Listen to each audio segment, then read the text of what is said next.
পোরশায় স্বেচ্ছাসেবক দলের কর্মী সভা অনুষ্ঠিত হয়েছে। পোরশা নওগাঁ প্রতিনিধি এম এ মান্নানের রিপোর্টে বিস্তারিত। নওগাঁর পোরশা জাতীয়তাবাদী স্বেচ্ছাসেবক দলের আয়োজনে এক বিশাল কর্মী সভা অনুষ্ঠিত হয়েছে।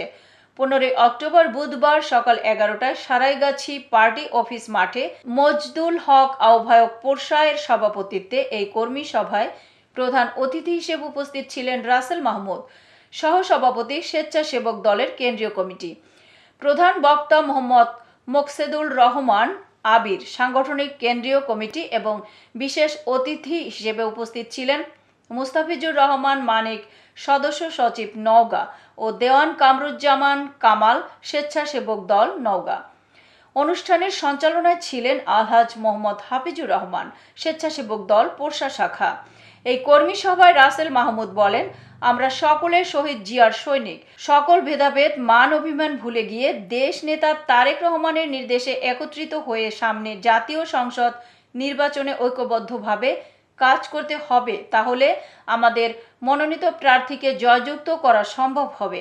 তিনি উপস্থিত সকলকে তারেক রহমানের এই বার্তা পৌঁছে দেন এবং আগামী দিনে স্বেচ্ছাসেবক দল, শ্রমিক দল, ছাত্র দল, যুব দল, উলামা দল সহ সকল দলকে এক হয়ে কাজ করার আহ্বান জানান।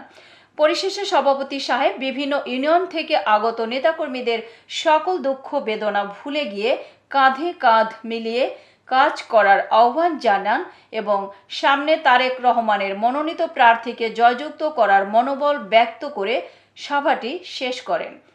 পরিবর্তনে পরিবর্তনশীল, যাই এখন একটু সাংগঠনিকভাবে দুর্বল আছে, কাজের মাধ্যমে ওনার এই দুর্বলতা কেটে উঠবে। কিন্তু যার হাতে সংগঠন নিরাপদ নয় এমন ব্যক্তিকে নেতৃত্বে আনলে আমাদের দল এবং সংগঠন দুটি ক্ষতিগ্রস্ত হবে।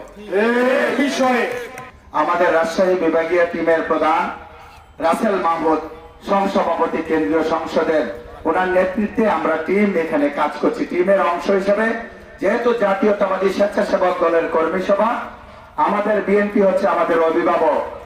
প্রতিটি ঘরে ঘরে বাড়ি বাড়ি থেকে স্বেচ্ছাসেবক দল থেকে সর্বোচ্চ ভূমিকা পালন করবেন, এই আশাবাদ ব্যক্ত রেখে আমি আমার সংক্ষিপ্ত বক্তব্য শেষ করছি।